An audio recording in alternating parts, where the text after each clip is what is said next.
Legacy Telugu stories, పిల్లల నీతి కథలు, కోడి సమయస్ఫూర్తి. అడవిని ఆనుకుని ఉన్న రామాపురం అనే గ్రామంలో ఓ ఇంటి ముందు ఒక కోడి ధాన్యం తింటోంది. అటుగా వెళుతున్న ఓ నక్కకు బలిష్టంగా ఉన్న కోడిని చూడగానే నోరూరింది. ఎలాగైనా దాన్ని తినాలనుకుంది.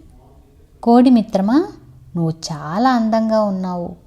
నీ కూత కూడా చాలా మధురంగా ఉంటుంది. ఏది ఒక్కసారి నా కోసం కూత పెట్టవా అని ఆ జిత్తుల మారి నక్క కోడిని అడిగింది. దాని పొగడ్తలకు ఆ కోడి పొంగిపోయింది. తన గొంతు సవరించుకొని కళ్ళు మూసుకొని కొక్కరకో అంటూ గట్టిగా కూత పెట్టింది. అదే క్షణంలో నక్క అమాంతం కోడిపై దూకింది. దాన్ని నోట కరుచుకొని అడవిలోకి పరుగు తీసింది. అయ్యో, ఈ నక్క మాటలు నమ్మి ప్రాణం మీదకు తెచ్చుకున్నానే అని కోడి మనసులో అనుకుంటూ బాధపడింది. నక్క పరిగెడుతుండగా అదే సమయంలో ఓ వేట కుక్కల గుంపు నక్కని చూసి దాన్ని వెంబడించడం మొదలుపెట్టాయి. నక్క భయంతో ఇంకా వేగంగా పరిగెత్తసాగింది. ఇదంతా చూస్తున్న కోడికి వెంటనే ఒక ఉపాయం తట్టింది. నక్క మిత్రమా, ఆ వేట కుక్కలు నిన్ను వెంబడించట్లేదు. అవి నా కోసం నీ వెంట పడుతున్నాయి.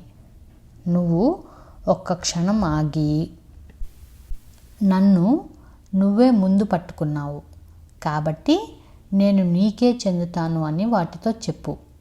అప్పుడు అవి వాటి దారిని అవి వెళ్ళిపోతాయి అని నక్కతో అంది. కోడి సలహా బాగుందని అనుకున్న నక్క ఓ చెట్టు పక్కన ఆగింది.